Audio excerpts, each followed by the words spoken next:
ప్రార్థన చేయాలి, వైద్యం కూడా స్వీకరించాలి. ఇప్పుడు వైద్యం అనేది దేవుడిచ్చిన ప్రొవిజన్, ఉపయోగించుకోవాలని చెప్పండి. మనం ఆ మధ్య ఒక ఆయన ఇట్లాగే బాగా కొంతమంది భక్తిగా ఉండొచ్చు, అతి భక్తిగా ఉండకూడదు. మంచిగా ఉండండి, అతి మంచిగా ఉండవాకండి. పరిశుద్ధంగా ఉన్న ప్రయత్నం, అతి పరిశుద్ధులుగా ప్రయత్నించవాకండి. మీ వల్ల కాదని స్తోత్రం చెప్పండి. హల్లెలూయా. ఒక ఆయన ఇట్లాగే అనమాట అండి, అన్నాడంట, కరోనా టైంలో నేను మాస్క్ పెట్టుకున్నావు, విశ్వాసం లేక మాస్క్ పెట్టుకున్నావు, విశ్వాసం లేదు అన్నాడు.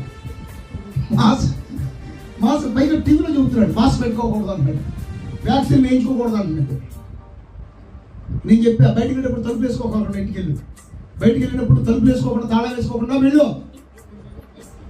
బండి రోడ్డు మీద బండి వేసుకెళ్ళేటప్పుడు పెట్రోల్ కొట్టించుకుంటే వెళ్ళు. బండి ఎక్కడ పెట్టినప్పుడు బండికి లాక్ చేయొద్దు. అమ్మగారు